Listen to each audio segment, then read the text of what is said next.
Quest for Camelot.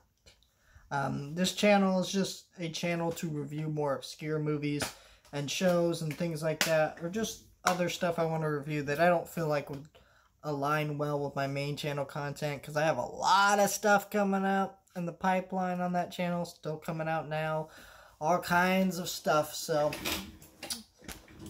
but yeah, Quest for Camelot is a Warner Brothers movie that came out in the 90s and kind of killed their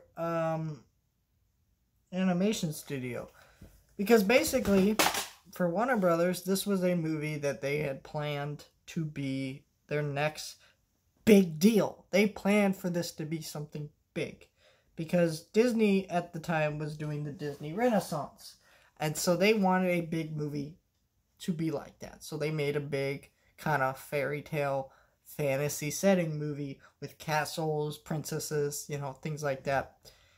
And it didn't work out, and I think you can see why.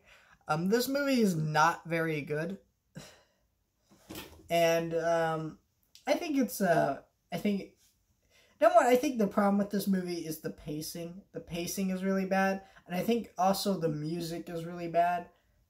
And well, it's actually great, but we'll talk about why in a minute. But it's also really bad. We'll also talk about that in a minute. And then the side dragon character. Let's talk about him first. He is the worst part about it. So it's a two-headed dragon, which I think now if you look at those characters, it could be taken as like a really messed up kind of gay stereotype type character. That's not in the best limelight. I would not want that there. You know, like that's a little like, that's a little questionable, right? So I don't know how to feel about that. But yeah, you watch it and I'm kind of like, ooh. You know, and they're really annoying even if you don't take it that way. Like, they're just really annoying characters. They're not interesting. They're just annoying, and they don't really fit the tone of this movie. Here's the thing. This movie is just really bad and boring. I think the pacing of this movie is horrible. But, again, the biggest issue is the music. And let's talk about that music. The music in this movie is great music. The song, like the prayer and stuff like that, those songs are great. Out of context. If you put them in context, they're horrible. There's the prayer, the most popular song from this movie. This was a big hit song back in the day. Well, this song plays during a sequence where people who are enemy, like soldiers of the villain, are chasing our main character, Kate, as she's running away on a horse. Like, it does not fit the song of what that song is about. It's horrible. Also, the animation is not very good. Here's the thing. Sometimes it's really beautiful. Other times it's not. And it's because you can tell this movie probably had a rush production, and they didn't really have the time to really make it and finish it and polish it. It's clear. This movie was very made to be what Disney was doing, and they're trying to do that formula, and it didn't work out.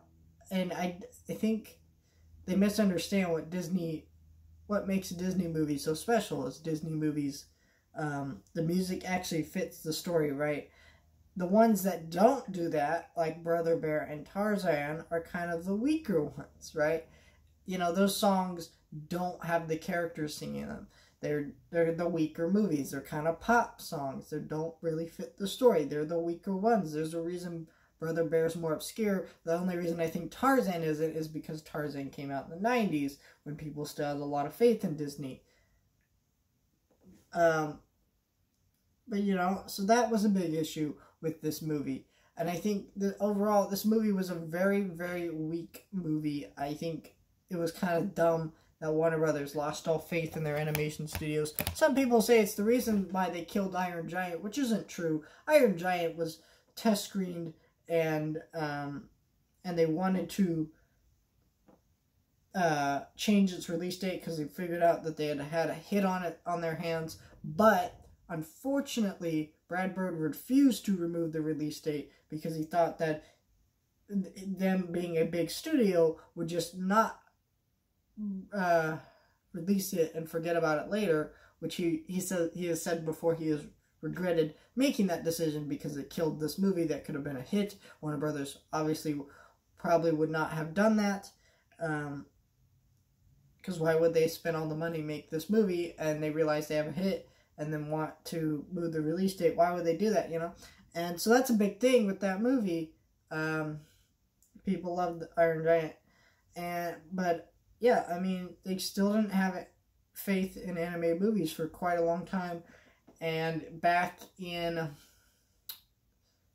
2014, when the Lego movie came out, they finally formed a new animation studio and they created that movie. And yeah, I mean, that was when, now they have more faith in animation. You know, they make a lot more animated content. They focus more on their animated properties. But just back when that came out, when Quest for Camelot came out, it just didn't seem like they had much faith.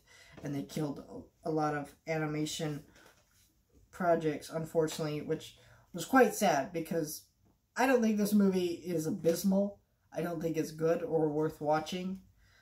But I enjoy parts of it somewhat. But it's still just a boring, bland Disney movie with terrible pacing, terrible music, terrible writing. It's just bleh.